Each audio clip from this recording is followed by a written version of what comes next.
오늘 하나님께서 우리에게 주시는 말씀은 예레미야서 1장의 말씀입니다. 예레미야 1장 1절에서 10절까지의 말씀입니다. 제가 가진 성경책으로 구약 1050면에 있습니다. 예레미야 1장 1절에서 10절까지의 말씀, 저 여러분이 교독하시고 마지막 10절은 같이 읽도록 하겠습니다. 예레미야 1장 1절에서 10절까지의 말씀입니다. 베냐민 땅 아나돗의 제사장들 중 hil기야의 아들 예레미야의 말이라. 아몬의 아들 유다왕 요시야가 다스린 지 13년에 여호와의 말씀이 예레미야에게 임하였고, 요시야의 아들 유다의 왕 여호야김 시대부터 요시야의 아들 유다의 왕 시드기야의 11년 말까지 곧 5월에 예루살렘이 사로잡혀 가기까지 임하니라.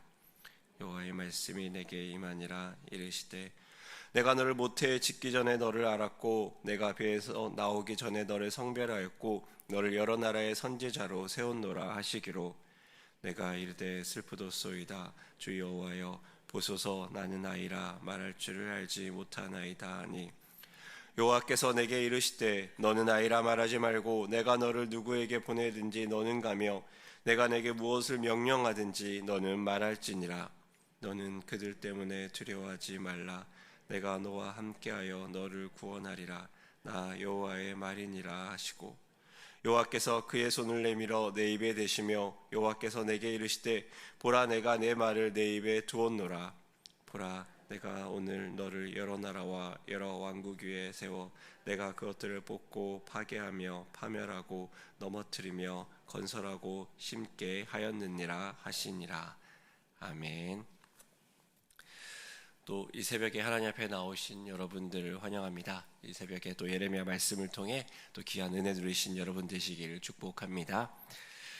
삼국지에 등장하는 조조라는 인물을 여러분 아실 것입니다. 이 조조에 대해서 일컫는 말은 이것입니다. 치세의 역신, 난세의 간홍이라는 말입니다.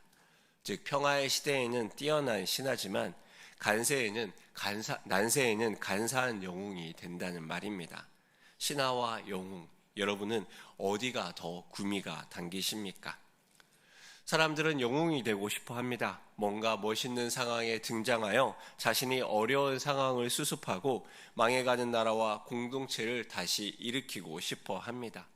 하지만 실제 우리의 삶을 보면 그것은 쉽지 않습니다. 사람들은 새로 시작하는 회사와 어려움에 빠진 회사에 취업하기를 꺼립니다. 이것은 사역자도 마찬가지인 것 같습니다. 문제가 많아서 제대로 수습되지 않는 공동체에 쉽게 발걸음이 떼지지 않습니다. 가서 해야 되고 고생할 길이 보이기 때문입니다. 실제로 제 동기 중 한 분이 분열된 교회로 이렇게 사역을 나갔습니다. 날마다 성도들이 갈라져서 싸웁니다. 주일 예배를 편하게 드린 적이 잘 없다고 합니다. 날마다 반대파가 와서 시위를 하고 때로는 몸싸움에 휘말리기도 합니다. 거기서 사역자로서 참 무력감을 많이 느꼈다고 합니다. 성도들은 빠져나가고 함께 마음을 나누고 함께 기도하던 분들도 조금씩 지쳐가며 포기하는 것을 보게 됩니다. 그렇게 몇 년의 시간을 전쟁과 같이 보냅니다. 그리고 마침내는 교회에 많은 사람들이 빠져나가고, 그럼에도 불구하고 이전의 상황은 수습되고 이제 새로운 담임 목사님이 오십니다. 그리고 새로운 목사님이 오셨기에 오랫동안 이 공동체에 남아있던 이분은 교회를 떠나야 했습니다. 수고와 고통은 많았지만 개인은 얻을 것이 없고 오히려 그 가운데 아픔만 가중되는 상황 속에 처하였던 것입니다. 여러분이 아시는 것처럼 거창고 10계명 중에 이런 내용이 있습니다. 내가 원하는 곳이 아니라 나를 필요로 하는 곳에 가라. 앞을 다퉈 모여드는 곳에는 절대 가지 말라. 아무도 가지 않는 곳으로 가라. 사회적 존경 같은 건 바랄 수 없는 곳으로 가라. 부모나 약혼자가 반대하면 틀림없다. 의심하지 말고 가라. 왕관이 아니라 단두대가 기다리는 곳으로 가라. 뭔가 말은 멋있지만 만약 여러분의 자녀, 여러분의 배우자가 이러한 곳으로 간다면 여러분은 어떠시겠습니까? 우리는 이제 새롭게 예레미야서를 보게 됩니다. 예레미야서를 일컫는 별명 여러분도 알고 있을 것입니다. 눈물의 선지자. 왜냐하면 그가 살아가던 시대가 범상치 않기 때문입니다. 심지어 그가 전해야 될 내용은 더욱더 범상치 않습니다. 어느 신학자는 이렇게 이야기합니다. 차라리 에스겔 선지자의 상황이 더 낫다. 나라가 이미 망하였기에 이미 포로 생활을 하는 자들에게 예언하면 된다. 하지만 예레미야는 늘 잔인한 현실을 더욱더 잔인하게 대해야 하기 때문에 쉽지 않다. 오늘 1장은 하나님이 예레미야를 부르십니다. 그리고 개인에게 그의 사명에 하나님의 음성을 들려줍니다. 이 말씀이 오늘 살아가는 우리와 어떤 상관이 있을까요? 오늘 본문의 1절과 2절 말씀은 이렇게 이야기하고 있습니다. 우리 본문의 1절과 2절 말씀을 같이 한번 읽어보도록 하겠습니다. 1절과 2절 말씀입니다. 시작. 베냐민 땅 아나돗의 제사장들 중 힐기야의 아들 예레미야의 말이라. 아몬의 아들 유다왕 요시야가 다스린 지 13년에 여호와의 말씀이 예레미야에게 임하였고. 아멘. 1절과 2절에 예레미야와 또한 시대적 배경이 등장합니다. 예레미야가 살던 지역은 어디입니까? 바로 베냐민 땅 아나돗의 제사장들이 사는 곳입니다. 원래 베냐민 지파는 남쪽으로는 유다, 북쪽으로는 에브라임 지파와 함께 맞닿아 살고 있습니다. 이곳 베냐민은 예루살렘에서 동북쪽으로 4.8km 떨어진 작은 촌락입니다. 이 아나돗의 사람들이 모여 살게 된 이유가 있습니다. 솔로몬이 다윗의 뒤를 이어 왕위에 오를 때 왕위 싸움에 대한 긴장이 있었습니다. 거기서 아도니아를 지지했던 대제사장 아비아달 가문은 곧 왕위 싸움에 밀려서 솔로몬에 의해 낙향을 하게 됩니다. 그렇게 낙향하여 정착한 곳이 바로 이 아나돗 지역입니다. 그리고 아비아달 가문을 올라가면 우리가 알고 있는 엘리 제사장을 만나게 됩니다.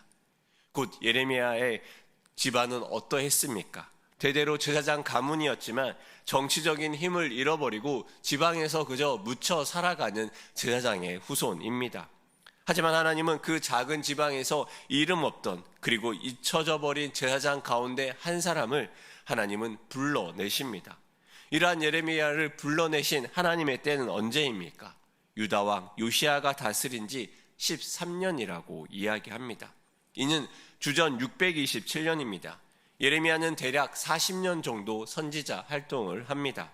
선지자로 부름받아 요시야 왕 시대 18년 동안, 요아스 시대 3개월, 요야김 시대 11년, 그리고 요야긴 시대 3개월, 그리고 시드기야 시대에 11년의 사역을 하게 됩니다. 참 많은 왕들을 지나가게 됩니다. 예레미야가 처음 사역하는 이 시기는 어떻습니까? 요시야 왕은 하나님 앞에 바로 살기 위해 애를 썼던 왕 중에 하나입니다. 그는 부친인 아몬이나 조부인 므낫세의 악한 길을 따르지 않습니다. 성전을 새롭게 중소하고 종교개혁을 단행하기도 합니다. 그러하게 이때 부름받은 예레미야의 처음 사역은 오히려 평안하고 혹은 행복할 수도 있었을 것입니다. 왜 그렇습니까? 왕의 방향성이 하나님을 향해 살아가기 때문입니다. 예레미야가 하나님의 음성을 전합니다. 그리고 왕이 그 음성에 순종한다면 선지자로서 얼마나 기쁘고 행복한 순간입니까? 그런데 우리는 이 행복이 얼마 가지 않을 것을 알고 있습니다. 주전 609년 요시야 왕은 무깃도에서 애국 군대와의 전투에서 전사하고 말기 때문입니다. 그때부터 유다는 혼란의 시기에 들어갑니다. 특별히 여호야김과 시드기야는 예레미야를 반역자로 몰고 매질하고 감옥에 가두는 등 핍박을 멈추지 않습니다. 나라는 점점 망해갑니다. 하나님의 음성을 듣는 왕들은 점점 사라집니다. 외세의 상황은 점점 어려워집니다. 아수르가 패권자로 등장했다가 바벨론이 득세하기도 합니다. 어떻게든 나라를 지켜야 될 것 같습니다. 하지만 하나님의 백성들은 예레미야의 말을 듣지 않고 자기 소견에 옳은 대로 갑니다. 백성들은 예레미야를 심지어 거절하고 거부합니다. 거절하고 거부당한 경험이 여러분 있으십니까? 게다가 그 말이 하나님의 마음과 음성이었다면 그 거절을 당할 때 얼마나 더 슬픈지 알고 있습니까? 한 순장이 점점 모임을 나오지 않고 하나님에게 마음이 식은 순원을 오랫동안 바라봅니다. 그리고 조심스럽게 건면합니다. 하나님을 떠나는 삶이 얼마나 힘들고 척박한지 이야기합니다. 하지만 순원은 듣지 않습니다. 실제로 순원의 삶은 점점 핍박해지고 그리고 영혼은 피폐해져 갑니다. 다시 한번 순원에게 이번에는 좀 더 강하게 건면합니다. 그러자 순원은 순장의 연락을 피합니다. 순장은 인간적인 거절까지 경험합니다. 여러분이라면 그 상황을 어떻게 버텨나가겠습니까? 심지어 예레미야 이 사역이 언제까지라고 얘기합니까? 예루살렘이 사로잡혀 가기까지라고 이야기합니다. 즉 자신의 나라가 완전히 끝나고 망할 때에야 예레미야는 이 사역에서 노임을 받게 됩니다. 하지만 그때 얻게 되는 자유가 자유이겠습니까? 오늘 하나님은 예레미야에게 사명을 전하며 다음과 같은 동사를 사용하십니다.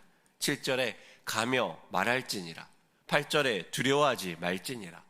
그리고 이 사역의 전체를 통틀어서 오늘 본문 10절에서 이렇게 이야기합니다. 우리 같이 10절의 말씀도 읽어보기 원합니다. 10절의 말씀입니다. 시작. 보라, 내가 오늘 너를 여러 나라와 여러 왕국 위에 세워 내가 그것들을 뽑고 파괴하며 파멸하고 넘어뜨리며 건설하고 심게 하였느니라 하시니라. 아멘. 이 10절만 봐도 얼마나 많은 동사의 방향성이 나오고 있습니까? 뽑고 파괴하고 파멸하고 넘어뜨리며 건설하고 심게 하였느니라. 이 사역의 방향성이 얼마나 어렵고 거칩니까? 너로 하여금 부흥케 하고 행복하게 하고 사람들을 즐겁게 하며 회복시키는 사역이다. 이렇게 말하면 선지자도 얼마나 행복하겠습니까? 그런데 예레미야의 사역은 부정적입니다. 뽑고 파괴하고 파멸하고 넘어뜨립니다. 자신의 나라를 넘어뜨려 다른 열국과 왕국까지 미움을 받게 합니다. 혼란의 시대에 혼란을 더욱더 가중시키는 것처럼 보이는 사역에 부름을 받습니다. 하나님이 가서 말하라는 것은 어떤 의미입니까? 예레미야의 대적들에게 그들이 듣기 싫은 소리를 하며 심지어 저항하는 말들을 하게 됩니다. 그럼에도 불구하고 예레미야의 사명은 어떻습니까? 가서 말해야 됩니다. 그때 일어나는 일들은 어떻습니까? 두려워할 일들이 가득합니다. 그 속에서 하나님은 말합니다. 내가 너를 함께하여 너를 구원하리라. 그런데 이 말도 자세히 살펴보십시오. 내가 너와 함께 있어 어려움을 당하지 않으리라가 아닙니다. 예레미야에게 구원이 필요한 어렵고 험난한 상황이 계속된다는 말입니다. 죽을 것 같은 상황이 계속되고 정말 죽을 것처럼 숨이 깔딱깔딱할 때 그때 이제 하나님이 일어나서 비로소 건져내고 구원해 주신다는 것입니다. 이 사명의 거대함이 보입니까? 그러하게 예레미야는 하나님에게 자신의 현실을 계속해서 이야기합니다. 나는 아이라 말할 줄 모르나이다. 실제로 당시 예레미야는 20살 정도의 청년이었다고 말합니다.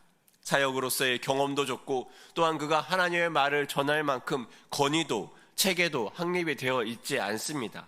게다가 열국에 세워져 열국에 전해야 할 만큼 그에게 실질적으로 능력이 부족할 수도 있습니다. 그러기에 하나님은 예레미야를 성별하였다고 이야기합니다. 그런데 저는 이 예레미야를 성별하였다는 이 말이 더 슬프게 들립니다. 왜냐하면 그렇게 성별하여서 예레미야를 지목하셨고 그렇게 구별하신 예레미야를 어떻게 사용하십니까? 바로 유다가 멸망하는 데 사용하십니다. 오히려 이러한 예레미야를 통해서 유다를 일으키고 유다를 변화시켜서 유다를 하나님 손에 붙들린 나라로 사용해야 뭔가 그렇게 돼야 될 것 같지 않습니까? 이것은 마치 서울대 출신의 뛰어난 인재를 유학 보내고 박사를 따고 다시 국내로 불어들여 폐업하는 회사의 마지막 뒷정리 청소를 시킨다면 이 얼마나 인력의 낭비이겠습니까? 하나님은 예레미야를 왜 이렇게 사용하실까요? 또 예레미야는 하나님의 이러한 사역에 어떻게 반응하고 있습니까? 오늘 본문에 4절부터 10절까지 반복되는 말이 있습니다. 혹시 여러분은 보셨습니까?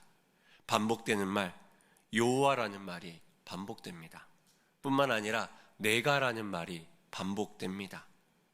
여기에서 내가는 누구를 가리키겠습니까? 바로 하나님입니다.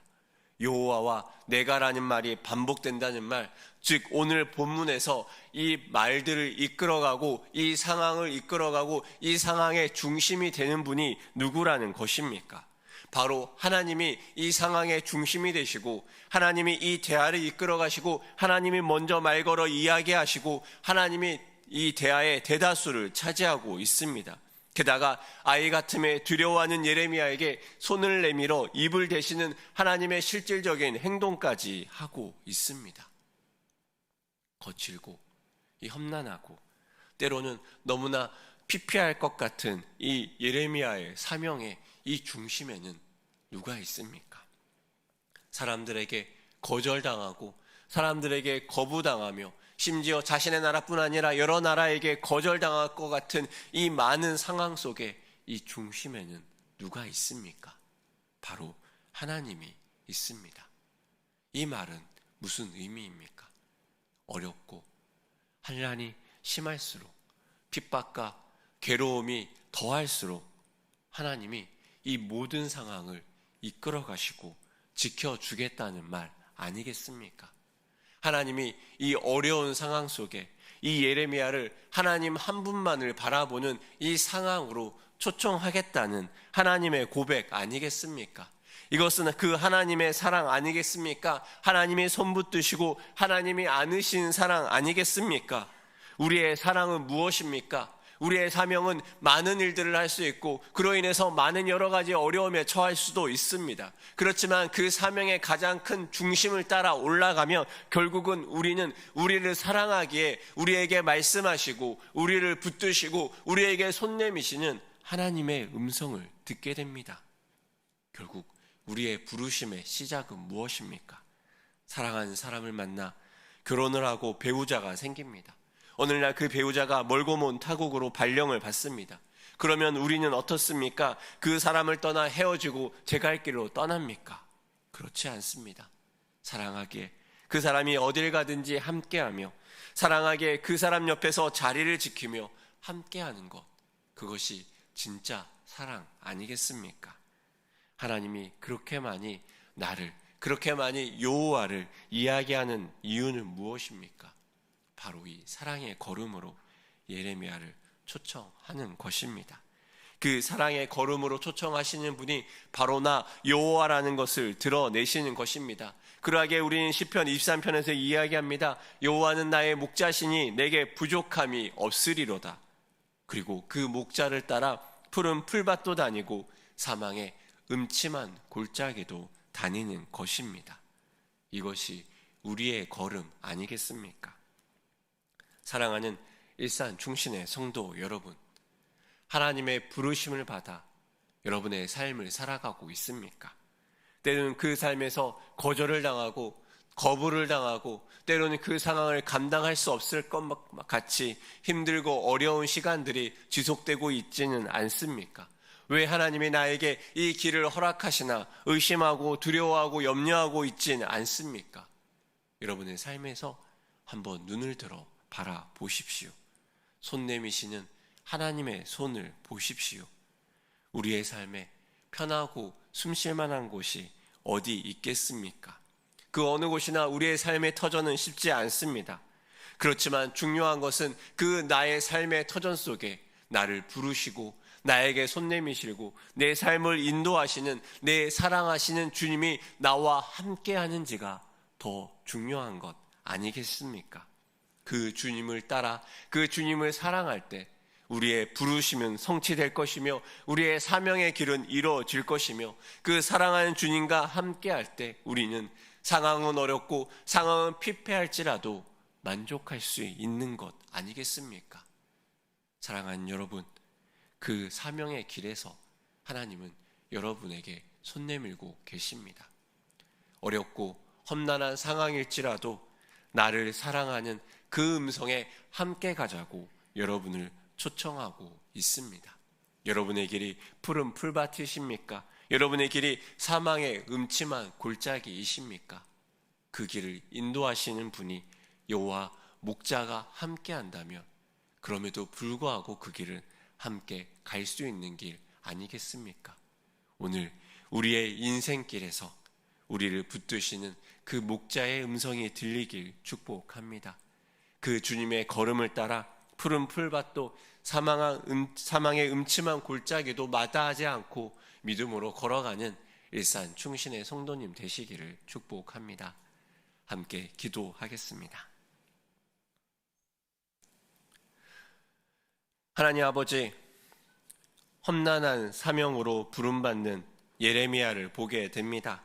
사람들에게 거부당하며 사람들이 듣기 싫은 소리를 하며 또 심지어 개인도 어려움에 처하는 그 부르심을 보게 됩니다. 그렇지만 그 부르심 가운데 손 내미시고 말씀하시고 인도하시는 하나님의 음성을 듣게 됩니다. 하나님을 붙들고 나아가는 우리의 삶이 될 수 있도록 주여 도와주시옵소서. 그리하여서 사랑하는 내 주님을 따라 푸른 풀밭도 사망의 음침한 골짜기도 마다하지 않고 걸어가는 우리 귀한 한 명 한 명이 될 수 있도록 주님 축복하여 주시옵소서. 그리하여 주로 말미암아 어디든지 그 부르심을 따라 걸어 나아갈 수 있고 주님의 손을 붙잡기에 만족할 수 있는 일산 충신의 성도님 한 분 한 분 될 수 있도록 주여 함께하여 주시옵소서. 감사드리며 예수님의 이름으로 기도합니다. 아멘.